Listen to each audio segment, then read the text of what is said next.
આ માણસ કયા આખા રામચરિત માનસમાં એક વ્યક્તિ એવી નીકળી છે જેને રામજીને ખુલ્લું કહી દીધું હું તમારા મર્મ જાણું, નહીતર આખા રામાયણમાં જ્યાં જોઈએ ત્યાં તુલસીદાસજીએ લખ્યું છે રામના મર્મ કોઈ જાણી ન શકે, બ્રહ્માદિ દેવતાઓ ન જાણી શકે, ઋષિમુનિઓ ન જાણી શકે. અરે 24 કલાક સાથે રહેનાર પંચવટીની અંદર લક્ષ્મણજી પણ જયારે સીતાજી અને રામે યુક્તિ કરી ત્યારે લક્ષ્મણ હું યહ મર્મ ન જાના. ત્યારે એક ભીલ આજ કહે છે હું તમારા મર્મ જાણું છું. મહાત્માઓએ એક કથા કહી છે કે ગામમાં નૌકા તો ઘણી હતી, પણ બનેલું એવું કે ગઈ રાત્રિએ હમણાં આપણે જોયું કે બધા ચોકી કરતા હતા, રામજીની લક્ષ્મણ અને ગુહ સંવાદ કરતા હતા. એ વખતે ગામમાં જે લોકો નૌકા વાળા હતા એમાંથી અમુક લોકો નૌકા શણગારતા હતા. બધાને ખબર કે કાલે રામજીને સામે કિનારે જવાનું, એટલે બધાને હરીફાઈ થયેલી કે આપણી નૌકા એટલી સરસ શણગારીએ કે પ્રભુ આપણી નૌકામાં પધારે. એવી એક સ્પર્ધા શરૂ થઈ. કોઈ કંઈ કરે, કોઈ કંઈ કરે. એમાં આ કેવટ ગરીબ માણસ, મહાત્માઓ કહે, એની નૌકા જૂની પુરાની. એને એમ થયું કે આટલી સરસ નૌકાઓ તૈયાર થાય, આમાં મારી નૌકામાં રામ ક્યાંથી બેસે? રડી પડ્યો. એની પત્નીએ કહ્યું આપ રડશો નહીં, તમારો પ્રેમ સાચો હશે ને તો બધી નૌકાઓ છોડીને રામ તમારી નૌકામાં આવશે. કહ્યું બરાબર, પણ કદાચ રામ આવશે તો ભગવાનને કોઈ કહેશે કે નહીં આવી નૌકામાં ન હોય, નવી નૌકામાં બેસાડે, આ તો જૂની નૌકા. આવું કહીને આટલી સરસ નૌકામાં આપણી નૌકાનો નંબર કોણ લાગવા દે? બોલે નહીં, હું આપને કહું છું વિશ્વાસ રાખો, પ્રભુ સર્વશક્તિમાન છે. એક ભગવાન સધાઈ જશે તો બધું બરાબર થઈ જશે. એક હિંમત આપી પત્નીએ. બસ એ નૌકાને એમને રાખી દઈ. કહે છે તીર કામઠા લઈ ચોકી કરવા કેવટ જતો રહ્યો. એમાં લક્ષ્મણજી જ્યાં ચર્ચા કરે છે ત્યાં એની ચોકી આવી. એમણે આખો સંવાદ સાંભળ્યો રાત્રિનો. એમાં 2 મુદ્દા એમણે પકડી લીધા. એક એ પકડ્યો કે લક્ષ્મણજીએ કહેલું કે રામના ચરણમાં જ પરમાર્થ છે. આ પકડી લીધું. કારણ કે માણસને ખબર છે કે અમારી પાસે સગવડ નથી, કોઈ એવી સ્થિતિ નથી કે અમે કઈ દાન પુણ્ય કરીને પરમાર્થ કરી શકીએ. ત્યારે લક્ષ્મણજીની જે ક્રાંતિકારી વ્યાખ્યા પરમાર્થની કે મન વચન અને કર્મથી રામના ચરણમાં પ્રેમ કરવો એ સર્વોચ્ચ પરમાર્થ આ માણસે પકડી લીધો. કે પ્રભુના ચરણમાં જ જો પરમાર્થ હોય તો એ ચરણ જો પ્રક્ષાલન કરવા મળે અને એ ચરણામૃત જો મને પ્રાપ્ત થાય તો બધો પરમાર્થ હું મેળ. ક્યાં વાત?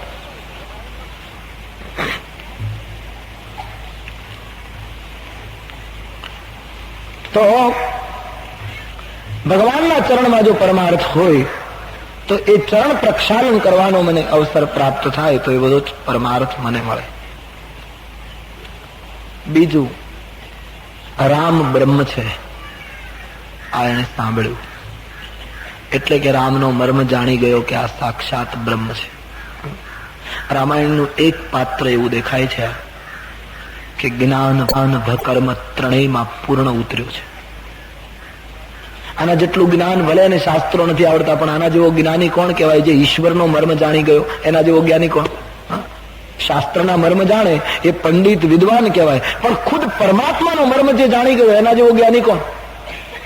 એટલે જ્ઞાનમાં આ માણસ પૂરો ઉતર્યો છે. જેને સ્પષ્ટ કહ્યું હું તમારો મર્મ જાણું છું. પ્રભુના ચરણ પખાડ્યા એટલે ભક્તિમાં પણ પૂર્ણતા પામ્યો. અને રામને નૌકામાં બેસાડીને સામે કિનારે લઈ ગયો એટલે કર્મના સિદ્ધાંતમાં પણ આ માણસ મોખરે ગયો. એક વ્યક્તિ રામાયણની એવી છે જેમાં જ્ઞાન, ભક્તિ અને કર્મ ત્રણેય શિખર ઉપર દેખાય છે. वैसे बिल्कुल कंगाल आदमी रहा देखने में. तो આ માણસે નક્કી કરી લીધું પ્રભુના ચરણમાં પરમાર્થ છે, આ ખુદ બ્રહ્મ છે. એટલે રામજીને કહે હું મર્મ જાણું છું. પણ આ માણસને વિચાર થયો કે પરમાત્માના ચરણ પખાડવાનું તો ત્યારે જ મળે જો મારી એકલાની નૌકા હોય. રામજીને બીજી નૌકા ન મળે તો જ હું ધાર્યું કરાવી શકું. હવે આટલી બધી નૌકા શણગારાય, એમાં મારી નૌકાનો મેળ ક્યાંથી બેસે? પણ એ માણસે બહુ સરસ યુક્તિ કરી. કહે છે સંતો કે ચર્ચા પૂરી થઈ અને ગુહરાજ જતા હતા ત્યારે કેવટે વંદન કર્યા. માલિક, હા આપ 1 વર્ષ પહેલા શિકાર કરવા નીકળેલા, આપને શિકાર નહોતો મળ્યો, હું લાકડાનો ભારો લઈને નીકળ્યો અને તમે મને કહ્યું મને તરસ લાગી છે, પાણી પીવડાવો. મેં તમને જળ પીવડાવ્યું ત્યારે તમે જળ પીને મને કહેલું માંગ. મેં કહેલું તમે માલિક છો, મારે શું માંગવાનું, સેવા કરવી મારો ધર્મ છે, કહે નહીં માંગ. ત્યારે મેં કહેલું યોગ્ય સમયે માંગીશ. આજે એ વચન માંગુ. ગો કહે આજ રામ આપણે ત્યાં મહેમાન છે, એકને બદલે બે માંગ.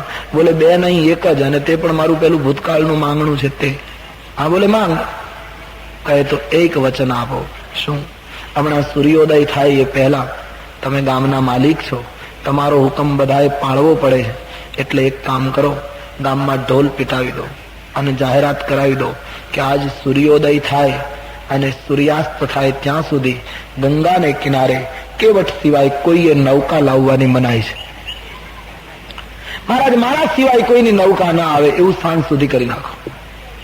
સંતો એમ કહે છે ગોહરાજ વચનબદ્ધ થયા છે, જાહેરાત થઈ, જેની નૌકાઓ શણગારાયેલી હતી એ રહી ગઈ, ના એકલા કેવટની નૌકા આજ ગંગાને કિનારે. એટલે એ રામને કહે છે કે હું તમારો મર્મ જાણું છું અને મહારાજ તમને આજ બીજી નૌકા મળવાની નથી. સાંજ સુધી તો મળશે જ નહીં. આજનો દિવસ વળી રોકાવો ને આવતીકાલે કંઈક બીજું થાય તો ખબર નહીં, કે આજે સાંજ સુધી તમને નૌકા મળશે અને હું તમારો ભેદ જાણું. અને વંદન નથી કરતો એનું કારણ એ હતું કે કેવટને એમ થયું કે અત્યારથી વંદન કરું તો શરણાગત થઈ ગયો કહેવાય, અને પછી રામ કહે કરવું પડે, પહેલા તો હું કહું એ બધું રામ પાસે કરાવી લઉં. તુલસીદાસજીએ તો બહુ દલીલો નથી લખી, બાકી લખ્યું છે કે કેવટે ભગવાનને કહ્યું મહારાજ આપને નૌકામાં જ બેસીને સામે કિનારે જવું હોય ને તો હું કહું એમ કરવું પડશે, બાકી નહીતર તમે એમ કરો આમ કિનારે કિનારે ચાલ્યા જાઓ, થોડે દૂર જશો તો ત્યાં ગંગાનું પાણી ઓછું છે, ત્યાંથી ચાલીને 3 જણા નીકળી જજો. બાકી નૌકામાં બેસવું હોય તો આ જ નૌકા છે. અને બીજું મહારાજ તમારે મારે પહેલો પરિચય છે, મને બીજી તમારી ખબર નથી, પણ એક વસ્તુની ચોક્કસ ખબર છે. રામજીએ કહ્યું શું? તમને તરતા નથી આવડતું. લક્ષ્મણજી અને સીતાજીએ રામજીની સામે જોયું, સરકાર એ ઠીક કહે રહ્યા. તો કેવટે બહુ સરસ સ્પષ્ટતા કરી, મહારાજ હું જાણું છું આપને તરતા નથી આવડતું, આપને તો બીજાને તારતા જ આવડે છે, તમે પોતે તરી શકતા નથી. તમારે જયારે તરવું હોય ત્યારે કોઈ ભક્તનો આશ્રય લેવો પડે છે. અને તેથી મહારાજ જ્યાં સુધી મારી ઈચ્છા પૂરી નહીં થાય, મેં એમ સાંભળ્યું છે કે તમારી ચરણ કમલની રજમાં મનુષ્યત્વ પેદા કરવાની કોઈ મૂડી છે, અને એ તમારા ચરણની રજ શિલા ઉપર પડી. છુવત શિલા ભઈ નારી સુહાઈ, છુવત શિલા ભઈ નારી સુહાઈ, છુવત શિલા ભઈ નારી સુહાઈ, છુવત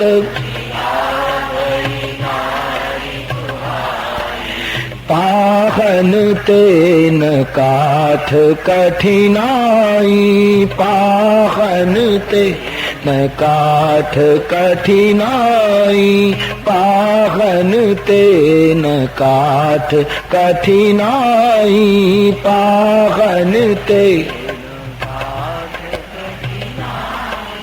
તરની મુનિ ઘરની હોઈ જાય, તરની મુનિ ઘરની હોઈ જાય, બાટ પરે મોરી નાવ ઉડાઈ, બાટ પરે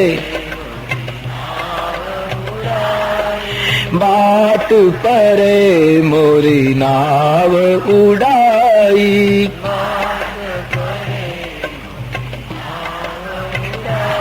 મહારાજ પથ્થર ઉપર ચરણ રજ પડે તો એમાંથી ઋષિ પત્ની ઉભી થાય.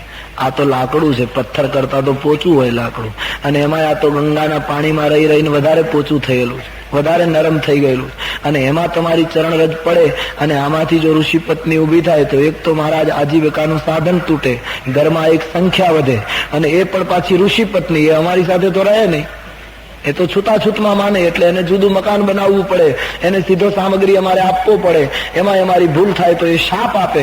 મહારાજ મારે હાથે કરીને આ ખતરો ઉભો કરવો નથી, કારણ આ એક નૌકા દ્વારા હું મારા આખા પરિવારનું પાલન કરું છું.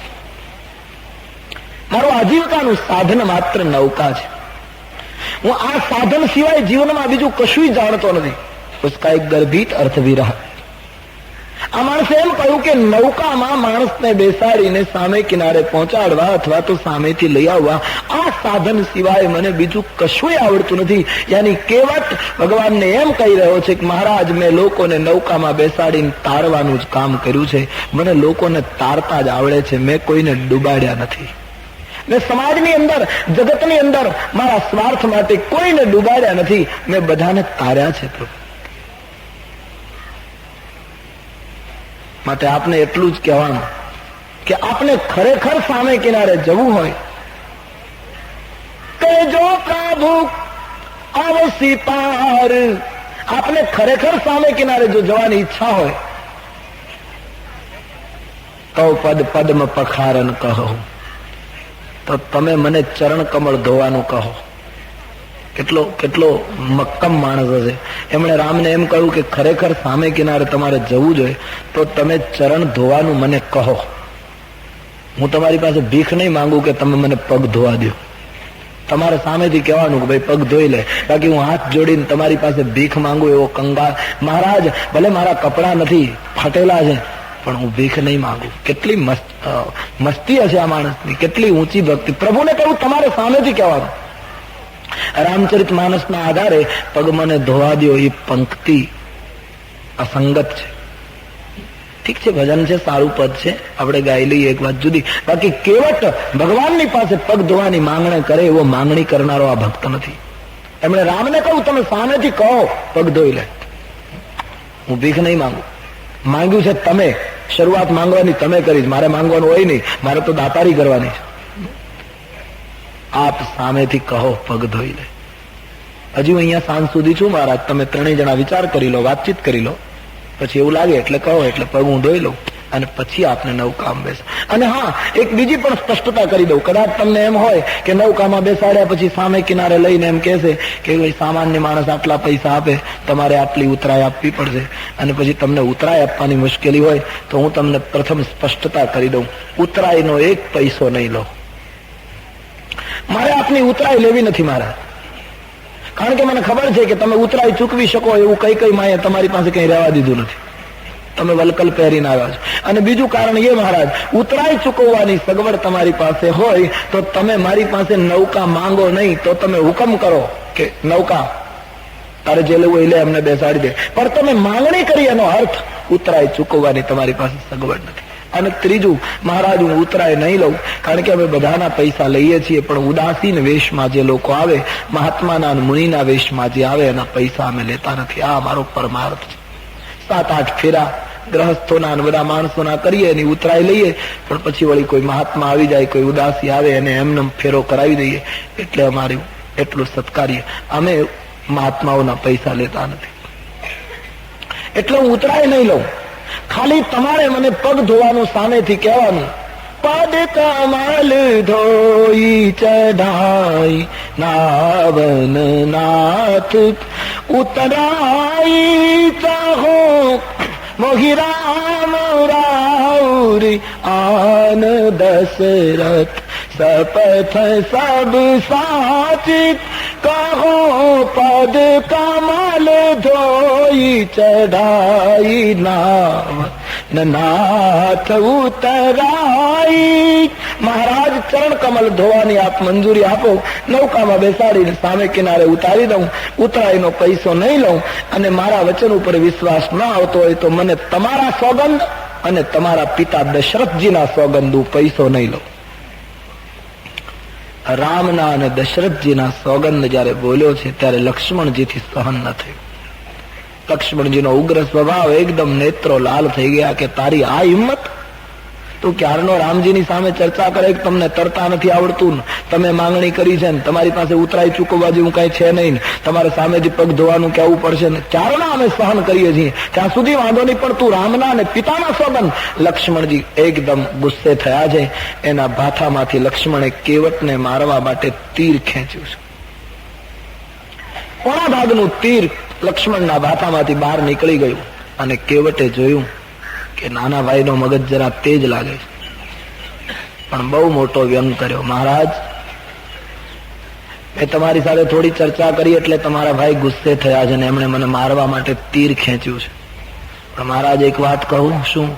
એક બાજુથી માંગણી કરવી ને બીજી બાજુથી હથિયારો દેખાડવા, આ ક્યાંનો ન્યાય છે? મહારાજ માંગણી કરે અને હથિયારો ન દેખાડે, આ તો માંગવું નહોતું. ભયંકર રીતે ભગવાનને પકડ્યા. અને મહારાજ, તમારા ભાઈ કદાચ બાણ મને છોડે અને મારું મૃત્યુ કરે તો હું કઈ ગભરાઈ જઈશ? તમારા ભાઈ જો મને આ પ્રસંગે મારે ને મહારાજ, તો મારા માટે મોટામાં મોટો ફાયદો શું? કે જન્મ જન્મ સુધી મહાત્માઓ યત્ન કરે તો એ અંતે તમારા દર્શન ન થાય. એના બદલે સીતારામજી તમે ઉભા હો ને મારું મૃત્યુ તમારા ચરણમાં થાય. બીજું, મરતી વખતે માણસના મુખમાં એક ગંગાનું ટીપું પડે તો માનવીની પેઢીઓ તરે. આજ હું ગંગાને કિનારે મરું, એ મારો બીજો ફાયદો.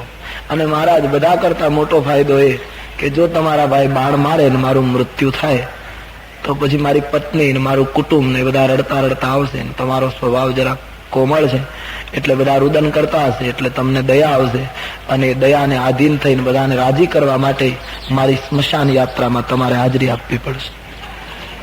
મારા અગ્નિ સંસ્કાર સુધી તમારે રોકાવું પડશે. લક્ષ્મણજીએ જે તીર ખેંચ્યું હતું એ પાછું ભાથામાં મૂકી દીધું. લક્ષ્મણજીને થયું આને મારવા જેવું નથી, નહીતર આની નનામી ક્યાંક અમારે ઉપાડવી પડશે. અને બીજું કઈ નહીં, ઉત્તર એનો અગ્નિ સંસ્કાર અમારે કરવો પડશે. અને અગ્નિ સંસ્કાર કર્યા પછી ભીલો એમ કહે છે કે કોઈ બ્રાહ્મણો કે ઋષિઓ તો અમારા ગામમાં આવતા નથી, એ તો કઈ ક્રિયા કરાવતા નથી, હવે ઉત્તર ક્રિયા તમે કરાવીને જાઓ. એટલા માટે લક્ષ્મણને થયું અહીં જ રોકાઈ રહેવું પડશે.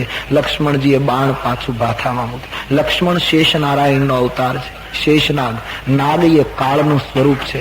તુલસીદાસજી કહે ભક્તિ એનું નામ જે કાળના બાણને પાછું હટાવે. કાળથી પણ જે ન ડરે એ માણસ ભક્તિ કરી શકે. કેટલો શુરવીર હશે અંદરનો કે લક્ષ્મણજીનું ભાથામાંથી નીકળેલું બાણ પાછું મુકાવી દીધું છે. મારું તીર મારગી લખન, બારું તીર મારગી લખન પે, જબ લગી ન પાઈ પખારી ગો, તો લગી ન તુલસીદાસ નાથ, કૃપાલુ પાર ઉતારી ગો, પદ કમલ ધોઈ ચઢાઈ નાથ, નાવ ઉતરા ઈ ચહો. મહારાજ, કદાચ લક્ષ્મણજી મને બાણ મારે તો મારી મરવાની તૈયારી છે, બાકી જ્યાં સુધી ચરણ ધોવાની મંજૂરી નહીં મળે ત્યાં સુધી હું આપને સામે કિનારે નહીં લઈ જાઉં. આટલી વીરતાથી કાળની સામે આ ભક્ત બોલ્યો.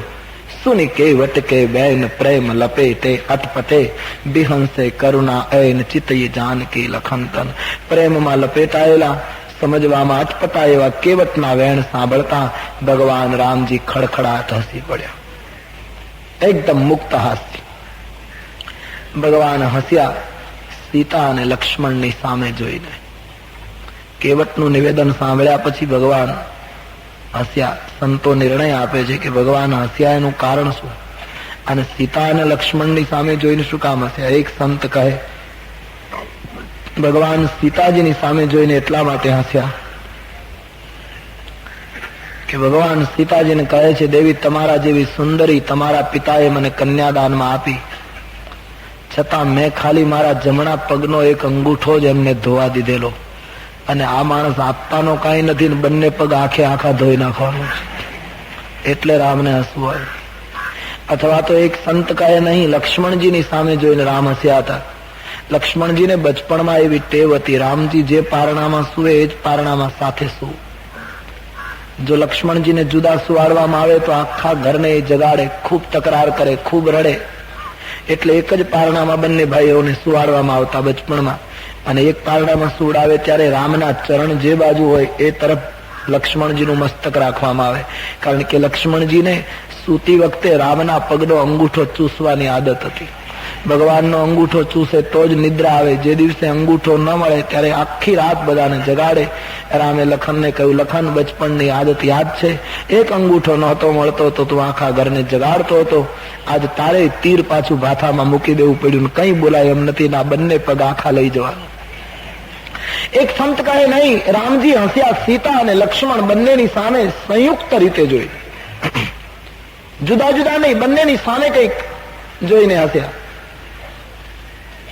એક ભૂતકાળની કથા મહાત્માઓ કહે છે કે રામજી પરણીને જયારે અયોધ્યા આવ્યા પછીથી લક્ષ્મણજીને રામના ચરણની સેવા મળતી નહોતી. સીતાજી જેટલા પગ દબાવે અયોધ્યામાં, લક્ષ્મણજી શયનખંડની બહાર આમ ફર્યા કરે, સીતાજી એને બોલાવે નહીં, એટલે લક્ષ્મણજીને જતા સંકોચ થાય. આમ તો લક્ષ્મણજીને જમણા પગનો અધિકાર હતો, પણ લક્ષ્મણજીને એમ થાય કે મારી માતાજી મને જુએ છતાંય બોલાવતા નથી. એનો અર્થ એમ થાય કે મારું આગમન એમને ગમતું નથી. અને પછી રામ અને સીતા બંને એકલા હોય ત્યારે મર્યાદા ખાતર પણ ન જવું જોઈએ, એટલે લક્ષ્મણજીને સેવા મળે નહીં અને કમરાની બહાર ફર્યા કરે. આમ ઘણા દિવસે લક્ષ્મણજીનું શરીર સુકાવા લાગ્યું. એક દિવસ રામજીએ પૂછ્યું કે લક્ષ્મણ તને શું થાય છે? ભૂતકાળની કથા. બોલે મહારાજ કેટલા દિવસ થયા મને આપના ચરણની સેવા મળી છે. પ્રભુ આપના ચરણની સેવા ન મળે તો મારા જીવનનો શું અર્થ? મારે જીવવું શું કામ? તો બોલે તું આવતો હોય તો સેવા કરવા. બોલે મારી માતાજી મને જુએ છે છતાંય બોલાવતા નથી. પછી મહારાજ મને એમ થાય કે એમને મારું આગમન નહીં ગમતું હોય, વિવેક ખાતર પણ ના આવવું જોઈએ. લક્ષ્મણ બીજું તો શું થાય, એ પત્ની છે, એનો અધિકાર છે, બીજું તો શું કરું? કહ્યું મહારાજ કંઈક કરો, મને આપના ચરણની સેવા મળે એવું કંઈક થાય. રામજીએ કહ્યું લક્ષ્મણ એક કામ કર, 4 દિવસ પછી હોળીનો તહેવાર આવે છે. કહે હા. અને તને ખબર છે આપણા રાજકુટુંબના નિયમ પ્રમાણે હોળીને દિવસે દિયર અને ભાભી હોળી ખેલે, અને પછી સાંજ પડે ત્યારે વડીલોની હાજરીમાં ભાભીની પાસે દિયર હોળીની જે ભેટ માંગે તે ભાભીને આપવી પડે. 4 દિવસ પછી હોળીનો તહેવાર આવશે, તારે લક્ષ્મણને, શત્રુઘ્નને અને ભરતને સીતાની સાથે હોળી ખેલવાની. અને નિખાલસતાથી જયારે સાંજના પિતાની હાજરીમાં હોળીની ભેટ આપવાનો પ્રસંગ આવે ત્યારે ભરતને અને શત્રુઘ્નને જે માંગવું હોય તે માંગે. તારો વારો આવે ત્યારે તારે ચરણની સેવા માંગી લેવી સીતા પાસે, એટલે મારે વચ્ચે આવવું નહીં, તારું કામ પૂરું થઈ જાય. લક્ષ્મણજી ખૂબ રાજી થયા છે, નાચવા લાગ્યા છે. ભગવાનને બહુ સરસ ઉપાય બતાવ્યો આપે, પણ હવે એક પ્રાર્થના કરું છું, હોળી જલ્દી આવે એવું કરો.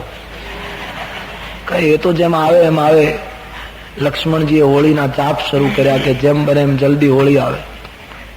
4 દિવસ પૂરા થાય છે, હોળીનો સૂર્યોદય થયો, રંગના કુંડો ભરાયા, નિખાલસતાથી હોળી ખેલાવા લાગી. વશિષ્ઠાદિ મહાપુરુષો રાજકુટુંબના સૌ ઉભા છે. રામજી દૂર ઉભા ઉભા જુએ છે કે અત્યારે ખેલાય છે પણ સાંજે પ્રગટવાની છે. સાંજ પડી, હોળીનો તહેવાર. પિતાજીએ કહ્યું બસ સીતે બેટી, જાનકી ભાઈઓને જે ભેટ જોઈએ તે હોળીને આપી દો, ઉત્સવ બંધ કરો. સીતાજીએ ભરતજીને કહ્યું ભૈયા માંગો, હોળીની ભેટમાં શું આપું? ભરતલાલજી માતાજીને વંદન કરીને માંગે છે, માં એક જન્મ નહીં, જન્મ જન્માંતર સુધી પ્રભુ ચરણમાં અનુરાગ વધતો રહે, આટલું આપો. રામ ચરણની ભક્તિ માંગી છે હોળીની ભેટમાં. પછી શત્રુઘ્નનો વારો.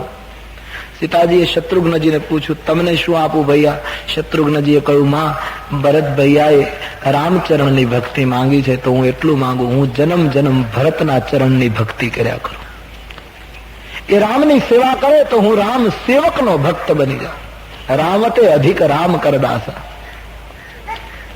લક્ષ્મણજીનો વારો આવ્યો અને રામ સમજી ગયા કે હવે પ્રગટવાની તૈયારી છે. લક્ષ્મણજી આવ્યા છે. સીતાજીએ પૂછ્યું બોલો ભૈયા શું આપું? કહ્યું માં, હોળીની ભેટ આપવી હોય તો આજથી રામ ચરણ સેવાનો અધિકાર મારો.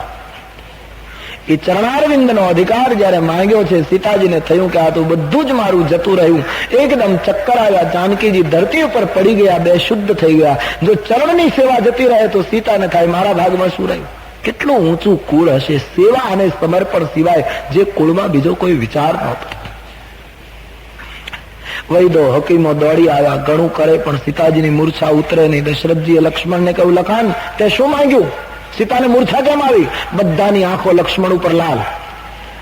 લક્ષ્મણજી ગભરાયા કે શું કરવું? એકદમ દોડતા રામજીની પાસે ગયા. ભગવાનને કહ્યું મહારાજ મારે કંઈ જોઈતું નથી, પણ આ મૂર્છા ઉતરે એવું કરો. આખું ઘર મારી સામે દુશ્મનની જેમ જુએ છે. રામજીએ કહ્યું લખન એમાં હું શું કરું? તું આવું માંગે એટલે આમ જ થાય. બોલે શીખવું તમે ને પાછો ઠપકો તમે આપો છો.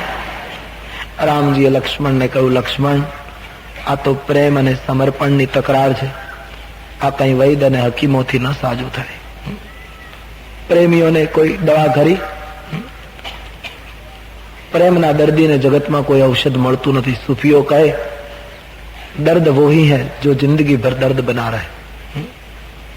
જે ઔષધથી સારું થાય તો કામ ચલાવ બીમારી. પ્રેમના દર્દને કોણ મિટાવી શકે? नामे जानू आरती वंदन, नामे जानू आरती वंदन, नामे जानू आरती वंदन, नामे जानू ना पूजा की रीत सखीरी में तो प्रेम दीवानी मेरो, दर्दन जाने कोई सखीरी में तो प्रेम दीवानी मेरो, दर्दन जाने। मीराना दर्द ने कौन मिटावी शके? तो लक्ष्मण जी ने भगवान कहे, लक्ष्मण आ कोई बीमारी थोड़ी है कि वैद्य हुकमोથી સારું થાય? તો કહ્યું મહારાજ શું કરું? તું એક કામ કર, સીતાજીને એમ કહી દે કે જમણો પગ મારો અને ડાબો પગ તમારો, આપણે સાથે મળીને ચરણ સેવા કરવાની. અને એક ચોખવટ કરી લે કે જયારે રામજી શયન કરે ત્યારે માતા સીતાજીને કહી દે કે તમે સેવા કરો એના પહેલા તમારે મને સામેથી બોલાવવાનું, હું આવ્યા વગર સેવા શરૂ નહીં કરવાની, એવું વચન લઈ લે. એટલે પછી તને બોલાવ્યા વગર સેવા શરૂ નહીં કરે, જમણો પગ તારો ડાબો એનો, એના મનનું સમાધાન, તને સેવા મળતી થઈ જાય. લક્ષ્મણજી ગયા છે, સીતાજીને કહ્યું માં જમણો પગ મારો ડાબો તમારો, પણ તમારે મને સામેથી બોલાવવાનો. સીતાજીની મૂર્છા ઉતરી ગઈ, પગ મળ્યો, સેવા મળી એટલે આનંદ થયો, એક એક પગ વેચાયો. દશરથજીને પણ આનંદ થયો. અહીં કેવટ ગંગાને કિનારે કેવટના વાક્યો સાંભળી રામ સીતા અને લક્ષ્મણની સામે જોઈને હસ્યા. આટલા માટે કે લક્ષ્મણ સીતા યાદ છે હોળીનો તહેવાર?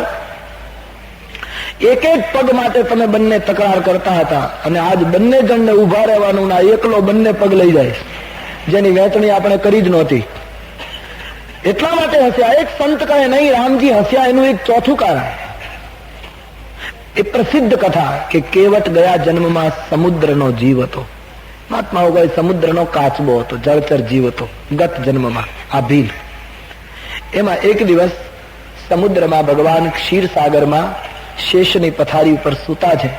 આ કાચબાને એમ થયું કે લાવ ભગવાનના ચરણે સ્પર્શ કરી લઉં એટલે મારી મુક્તિ થઈ જાય.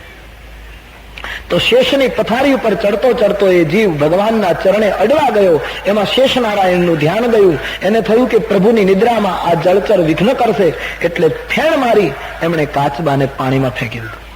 બીજી વાર એમણે પ્રયાસ કર્યો, બીજી વાર ફેણ ફટકારી પાણીમાં નાખ્યો, ત્રીજી વાર પ્રયાસ કરવા ગયો, જોરથી શેષ ભગવાને એને ફેણ મારી, કાચબો પડ્યો પણ મૃત્યુ પામ્યો. ભગવત ચરણે સ્પર્શ કરવાની ઈચ્છાથી મૃત્યુ પામેલો જળનો જીવ ત્રેતાયુગમાં શૃંગવેરપુરનો કેવટ બન્યો. એને પોતાનો ગયો જન્મ યાદ. એટલે આજ ભગવાનને કહે કે મહારાજ તે દિવસે આ તમારા ભાઈ લક્ષ્મણજી શેષ હતા અને હું તમારે પગે અડવા આવતો હતો ત્યારે ફેણ મારી મારી મને પાણીમાં નાખી દીધો હતો, પગે અડવા નહોતો દેતા, પણ આજ બંને પગ હું ધોઉં નહીં ત્યાં સુધી હું તમારો છુટકારો કરું નહીં. એટલા માટે રામ હસ્યા કે લક્ષ્મણ આ માણસને કેટલું યાદ છે, તને યાદ છે આ કોણ છે? એટલા માટે સ્મરણ કરે. અભણ કેટલું યાદ રાખે, પેલો ભાણેલ ભૂલી જો ન જાય, તમારા પગ ધોવા દ્યો રઘુરાયજી, ધોવા દ્યો ને રઘુરાય, વાલા મને વેમ પડ્યો મન માય, તમારા પગ ધોવા દ્યો રઘુરાયજી. કેટલું યાદ રાખ. સાચું ભણતર જ આ છે. અંત સમયે મેં ફરી વાર કહું, આજે માણસોને પદવી મળે છે, ડિગ્રી મળે છે, વૃત્તિ કેટલા લોકોમાં આવે છે. ડિગ્રી મળે અને વૃત્તિ નિર્માણ ન થાય તો શું કામ? બધું ભણવું જોઈએ, ભણ્યા વગર ચાલે જ નહીં આજ. પણ ભણતરની સાથે માણસમાં જો વિવેકનું જાગરણ ન થાય, માણસમાં ભાવ ન જન્મે, શું કરવાનું? નાની એવી જિંદગી, બધું તમે મેળવી લો પણ જે પામવાનું છે ન પામી શકીએ તો શું ભણતર? પિંગલ સર્વ વ્રથાય ડિંગલ, જૌન ભયો નર આત્મજ્ઞાની. બધું ભણ્યા, એમે તક પાસ હોય, ઉત્તમ અભ્યાસ હોય, ખાસ હોય, સુજન સપૂત ખાનદાન કા. કેટલું ભણ્યો હોય કવિ કહે, એમે તક પાસ હોય. એ કાળમાં લખાયેલી કવિતા. જયારે આ ભણતર MA સુધીનું બહુ મોટું ગણાતું. MA તક પાસ હોય, ઉત્તમ અભ્યાસ હોય, ખાસ હોય સુજન સપૂત ખાનદાન હોય, ખૂબ ભણ્યો હોય, कर्नल कप्तान હોય, जत्रल जुवान હોય, फौज की कमान હોય, तोरण तूफान का, ऐसे इंजीनियर હોય, मापगिरी मेर હોય, उसमें कला बोतेर હોય, वाकिफ कुरान का, सुखद स्वभाव હોય, दिल दरियाव હોય, लेकिन पिंगल बचाव अंत बने नहीं प्राण का. ગમે તેટલો માણસ આગળ ગયો, જીવન જીવતા જો ના આવડ્યું, જીવનના રહસ્યને જો મેળવી ન શક્યો તો શું? ધન્ય છે આ જીવ, કંગાળ છે, બિલકુલ નિરક્ષર છે, પણ પોતાનો ગત જન્મ યાદ રાખીને આજ પ્રભુને કહે છે હું છોડીશ નહીં. એટલા માટે રામજી હસ્યા. રામાયણકારે લખ્યું કે ભગવાને સામેથી કહેવું પડ્યું, બેગી આની જલ પાવ પખારું, જલ્દી કર ભાઈ, જળ લઈ આવ, અમારા ચરણ ધોઈ લે, હો તો વિલંબ ઉતાર પારું, જલ્દી કર. કેવટને મંજૂરી મળી, કેવટ નાચવા લાગ્યો છે. પરમાત્માએ મંજૂરી આપી દીધી, જળ લઈ આવ, પગ પખાડી લે. સામેથી રામને કહેવું પડ્યું, માંગ્યું નહીં. આપણી નૌકામાં રામ બેસવા રાજી થયા, સામેથી ચરણ ધોવાની મને મંજૂરી આપી, જલ્દી કર. પત્ની આનંદ ગયેલી, આખું ગામ જમા થયું. સંતો એમ કહે છે એ વખતે કેવટની પત્નીની આંખમાં આંસુ આવ્યા. એને એમ થયું કે આપણે ગરીબ માણસો, આપણા ઘરમાં સોના ચાંદીનું પાત્ર હોત તો પ્રભુના ચરણ સોના ચાંદીમાં ધોત. આવો પ્રસંગ હોય ને ત્યારે ગરીબ માણસોને લાગી આવે, આપણે ગરીબ છીએ એટલે આવું પાત્ર તો આપણી પાસે નથી. ગરીબી ભૂંડી ચીજ છે. ભગવાન કરે જગતમાં ક્યાંય ગરીબી ન રહેવી જોઈએ, પણ જયારે હોય છે ત્યારે પ્રત્યેક વ્યક્તિની ઈમાનદારી પૂર્વક ફરજ છે જેની પાસે જે હોય એનું યોગદાન કરે. ગરીબી કાઢવાની જે લોકો વાતો કરે છે, રામ રાજ્યની જે લોકો ઘોષણા કરે છે, એ લોકો કઈ નહીં કરી શકે. મારે તમારે ઉઠવું પડશે. मैं सारे भारतवर्ष में घूमता हूँ, मेरा अनुभव है कितनी गरीबी लगी हुई इस देश में. થોડા સમય પહેલા ઓરિસ્સામાં ફરતો હતો, એક પર્વતાળ પ્રદેશમાં. આ દેશની 18 વર્ષની 20 વર્ષની બેન બેટીઓને પહેરવા કપડા નથી. એક કુટિયામાં હું ગયો અને એક બેનની સાથે મારે વાતચીત કરવી હતી. તો એ બેન ઘાસનો એક પૂળો લઈને પોતાના શરીરની આડો રાખીને મારી સાથે વાત કરતી. પહેરવા કપડા નહોતા, અંગને ઢાંકવા માટે ઘાસ આડું રાખે. શું આપણે કરી શક્યા? આ દેશના માણસને જો કપડા ના આપી શક્યા હોય આપણે, તો શું વિકાસ કર્યો મેન? તો માણસ ઉઠે, માણસ સાવધાન થાય. જેની પાસે જે છે, મનથી ભાંગી ગયેલાને, જેની પાસે જ્ઞાન અને બુદ્ધિ હોય એ સમજાવટથી બેઠા કરે. જે મનથી ભાંગી ગયા હોય, જે તનથી તૂટ્યા હોય, ભગવાને જેને સાધન સંપન્નતા આપી હોય એ માણસો એને રાહત આપે, એને કંઈક મદદ કરે. સુકાણા રે હાડ પાડોશી ના બાળને, મોઢે કાંક મુઠી ચણ નાખતો જાજે, તને દીધું હોય તો દેતો જાજે. ઉપરવાળાએ તને આપ્યું હોય તો તું બીજાને આપતો જાજે. સુકાણા રે હાડ પાડોશી ના બાળને, મોઢે કાંક મુઠી ચણ નાખતો જાજે, દીધું હોય તો દેતો જાજે, આપ્યું હોય તો આપ.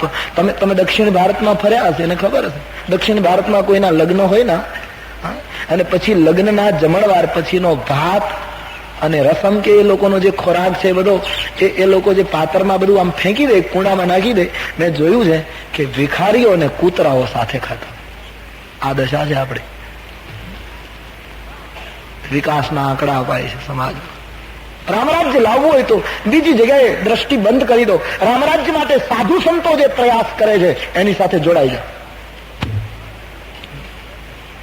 राज्य सत्ता करता धर्म सत्ता साथ राम राज्य जल्दी आवशे. इसलिए मुझे राजकारण से कोई ताल्लुक भी नहीं, मुझे कोई लेन देन भी नहीं, पण जे कहेવાનો समय આવ્યો છે એ સમય અમારે સાધુઓએ બોલવું જોઈએ, એટલા માટે બોલી રહ્યો છું. રામાયણનું રામ રાજ્ય લાવવું હોય તો પ્રત્યેક વ્યક્તિ બીજા ઉપર આશા રાખ્યા વગર વ્યક્તિગત જીવન સુધારીને આજુબાજુમાં દ્રષ્ટિ કરતો થાય. દીનહીનની સેવા કરે. અને સમાજમાં જોઈએ છીએ ઘણી વખત સામાન્ય માણસમાં જે ઊંચાઈ છે એ બહુ મોટી વાતો કરનારામાં દેખાતી નથી. હું ઘાટકોપરમાં કથા કહેતો હતો મુંબઈમાં, થોડા વર્ષ થયા પછી એક ગરીબ દાદા, કરીબ 70 વર્ષની ઉંમર છે, એકદમ ફાટેલા કપડાથી, એકદમ બુઝર્ગ, એટલા રામાયણના પ્રેમી, બિલકુલ સામે બેસીને કથા સાંભળે. પહેલો દિવસ, બીજો દિવસ, ત્રીજો દિવસ હું બરાબર એને મારી બિલકુલ સામે બેસીને કથા સાંભળે, મારો ખ્યાલ રહેતો, પણ એટલા ભાવથી એ કથા શ્રવણ કરે. ચોથે પાંચમે દિવસે એમણે મને એક દિવસ ગાડી પરથી નીચે ઉતરતો તો મને કહે એક વિનંતી કરવી. મેં કહા ક્યાં દાદા? બોલે તમે મારે ઘરે આવશો? મેં કહ્યું બાબા હજી તો 9 દિવસ 4 દિવસ બાકી છે ને, આપ પાછી મને યાદ કરાવજો, હું જોઈશ. આવું મેં કહ્યું. પછી સ્વાભાવિક છેલ્લા દિવસોમાં ગીર્દી વધતી જાય અને પછી એ બધું એને જોયું કે આમાં મારો નંબર ક્યાં લાગે, એટલે એને મને યાદ આપવાનું બંધ કરી દીધું. પણ એ મારી સામે રોજ બેસતા હતા એટલે હું એને જોઉં એટલે પેલું મને સ્મરણ થાય. જે દિવસે પૂર્ણાહુતિ હતી સાંજના, એ દિવસે સવારની કથા પૂરી થઈ એટલે 12 વાગે મારી બાજુમાં એક આચાર્ય શ્રી પાઠ કરતા હતા રામાયણજીનો. એને કહ્યું પેલા દાદાને જરા બોલાવી લો. એટલે એમને બોલાવીને સ્ટેજ પાસે રાખ્યા. મેં એને ઓચિંતા કહ્યું કે દાદા આજે સાંજના પૂર્ણાહુતિ છે એટલે હું 3 વાગે કથા મંડપમાં આવું એના પહેલા 5 મિનિટ તમારે ત્યાં આવી જાઉં, પછી હું જતો રહીશ. આપ સરનામું આપો, અમે અમારી મેળાએ પહોંચી જઈશું. એક બાજુ એની આંખમાં પ્રેમના અશ્રુ હતા, હર્ષ હતો, પણ ઓચિંતા મેં એને કહ્યું એનું એને થોડું દુઃખ પણ હતું. સરનામું આપ્યું. અમે 2:30-3 વાગે એ ઘાટકોપરના એક ગરીબ ગંદા લત્તામાં ગયા. શિવાજીનગર કેવું કંઈક કહે, બધી ઝૂંપડીઓ, એકલો આ બુઝર્ગ વિધુર પુરુષ એક નાની એવી ઝૂંપડીમાં, એક પાણીનું માટલું, એક નાનો એવો ચૂલો, એકાદ બે થાળી, એકાદ પ્યાલો, એક ફાટેલી ચારપાઈ તૂટેલી, એના ઉપર એકાદ ગોદડું કઈ એવું, અને બિલકુલ કંગાળ દશા. પગ મૂકતા આપણી આંખ ભીંજાઈ જાય. અમે અંદર ગયા.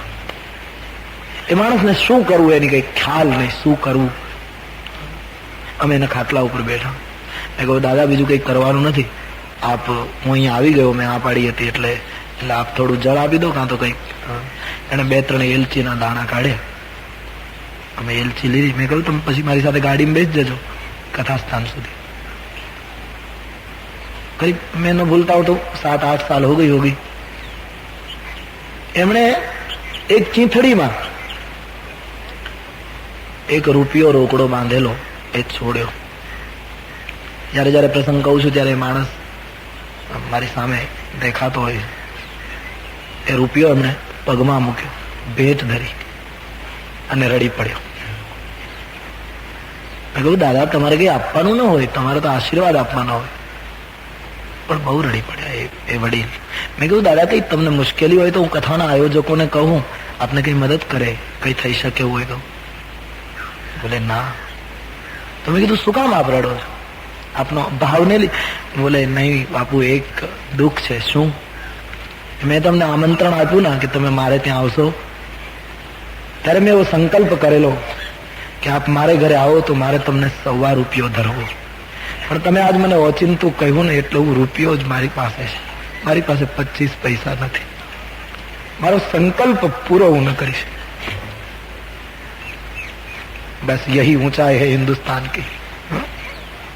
આ અસ્મિતા છે આપણા દેશની. આ દેશ આ ભાવ ઉપર જીવે છે. કેટલો કેટલો ઉદાત્ત વિચાર લઈને એ બુઝર્ગે કથા સાંભળી. कितनी महानता है मानस. मैं सतत घूमता रहता हूँ इसलिए ऐसे अनुभव जब जब होते हैं तब मैं देखता हूँ कि आ देश अंदर थी કેટલો કેટલો મહાન. બાકી જે વાતો કરે છે એ લોકોના જીવન સાવ ખાલી પડ્યા છે, લુખા પડ્યા છે, ભીતર કુછ નહીં. અસ્મિતા તો હૈ કુટિયાઓ મેં. અને એટલા માટે અમારો રામ 14 સાલ સુધી કુટિયાવાસીઓની સાથે વેદ બચન મુનિ मन यगम ते प्रभु करुणा ऐन बचन कीरा. कितने मैं आपको मिसाल दूं. मैं હમણાં અમારે સૌરાષ્ટ્રમાં રાણપુર ગામ છે ત્યાં કથા કહેતો હતો અને મુંબઈથી એક વેપારી કથા સાંભળવા આવેલો. પછી ગામથી બહાર મોટા ખેતરમાં કથા હતી, તો એકાદ અડધો કિલોમીટર ચાલીને જવું પડે, એટલે દૂર હતી કથા. તો એક ભાઈ આવીને મને ઉતારે કહ્યું કે બાપુ આમ બન્યું. મેં કીધું શું બન્યું? કે હું મુંબઈથી કથા સાંભળવા આવ્યો છું. બોમ્બેમાં કથા પૂરી સંભળાય નહીં, ત્યાં પ્રવૃત્તિ હોય, એટલે મને એમ કે ગામડે કથા સાંભળી શકાય. તો હું ઉતાવળે 3 વાગ્યાની કથામાં જલ્દી આગળ જગ્યા લેવા માટે દોડતો આવતો હતો, મારી ચપ્પલની પટ્ટી તૂટી ગઈ. એટલે પછી રસ્તામાં એક મોચી છત્રી લઈને બેઠો હતો ફાટેલ, એ રાણપુરની બનેલી ઘટના મેં આપકો. એની પાસે મેં મારી ચપ્પલ આપીને કહ્યું દાદા જલ્દી સાંધી આપો ને, કથામાં મોડું થાય. પછી દાદાએ સાંધી આપ્યો. અને પછી એવું મુંબઈ વાળાને રૂપિયો આપવો શું મોટી વાત, એટલે એકદમ રૂપિયો પેલા મોચીને આપ્યો. તો પેલા મોચીએ કહ્યું તમે ક્યાંથી આવો? પછી એ માણસ મને કહી ગયો કે આવું બન્યું, એ મુંબઈનો ગ્રાસ. તો કહ્યું કે હું મુંબઈથી આવું છું દાદા, કથા સાંભળવા આવ્યા છું. ત્યાં મુંબઈથી છે કે અહીંયા કથા સાંભળવા? બોલે હા, પૂરી કથા સાંભળવી હતી એટલે અહીંયા આવ્યો. અને કહે છે કે બસ એ સાંભળતા મોચી રડી પડ્યો. કેમ? બોલે 1 વર્ષ પહેલાથી અમારા ગામમાં જાહેરાત હતી કથા થવાની છે, કથા થવાની. કેટલી ઉમ્મીદ હતી કે આખી કથા હું પણ સાંભળીશ, પણ શેઠજી હું ગરીબ છું, મજૂરી ન કરું તો બાળકો ભૂખ્યા રહે, કથામાં કેમ આવું? 4 બાળકો છે, પત્ની છે, આમ તાંકા તેવા કરું બજારમાં બેસીને, ત્યારે 2-5 રૂપિયા મળે એમાંથી દાણા અનાજ લઉં છું. આજ ગામના પાદરમાં ગંગા આવી ત્યારે અમે ગરીબ લોકો સાંભળી શકતા નથી. પણ એક વસ્તુ આપને કહું શેઠજી, શું કે હું કથા સાંભળી નથી શકતો, પણ મુંબઈથી કથા સાંભળવા આવ્યા હોય અને કથાના મંડપે જતી વખતે એના ચંપલની પટ્ટી તૂટે તો એના પૈસા લઉં તો મારી સંસ્કૃતિને કલંક લાગે. હું રૂપિયો નહીં લઉં. એ માણસે રૂપિયો પાછો ફેંકી દીધો. આ અસ્મિતા છે આ દેશની, આ ગૌરવ છે આ દેશ. એ નાની નાની વાતો ભારત નિર્માણ કરે છે. મારો કહેવાનો મૂળ આશય છે, જયારે આવી પરિસ્થિતિ આપણા સમાજમાં રહેલી છે ત્યારે જેની પાસે જે હોય એનું યોગદાન કરે. સમયને સાચવી લેજો. કાળ કોઈની રાહ જોતો નથી. આજ સમય છે, કાલ ક્યાં હો ક્યાં પતા. તનથી મનથી ભાંગી ગયા હોય અને બેઠા કરો. આ આજના કાળની જરૂરત છે. અને એ પણ કોઈ ઉપકાર કરીએ છીએ એમ નહીં, ઈશ્વરે મને આપ્યું છે, મારી ફરજ થઈ જાય. કાયમ દિવસ નથી રહેતો, રાત તૈયાર ઉભી છે. દિવસના અજવાળામાં કુછ કર લો, કુછ કર લો. કરેલું મારું ને તમારું છે, બાકી બધું જતું રહે. આવા પ્રસંગોએ ગરીબીમાં પડેલા લોકોને અસર થાય છે. કેવટની પત્નીને થયું આજ સોના ચાંદીનું પાત્ર હોત તો પ્રભુના ચરણે માં ધોત, પણ આપણે ગરીબ છીએ, રોને લગી. પતિને કહેવા લાગી એક ત્રામાનું પાત્ર છે, લઈ લઉં. એનો પતિ કહે નહીં, તું એવી ચિંતા નહીં કર, પાત્ર મારી પાસે છે. અરે બોલે કે કયું પાત્ર? બોલે મારી નૌકામાં લાકડાની જે કાથરોડ છે ને, પાણી ભરાય ત્યારે ઉલેચવા માટે, એમાં કયું કે લાકડામાં પ્રભુના ચરણ ધોવાય? કેવટે બહુ સરસ જવાબ આપ્યો કે સાંભળ, પ્રભુના ચરણ ધોવા માટે પાત્રની જરૂર નથી, પાત્રતાની જરૂર છે. તમે કયું પાત્ર વાપરો છો એની જરૂર નથી, તમારી પાત્રતા કેવી છે એની જરૂર છે. દુર્યોધન કો મેવા ત્યાગ્યો, સાગ બિદુર ઘર પાઈ, સબસે ઊંચી પ્રેમ સગાઈ.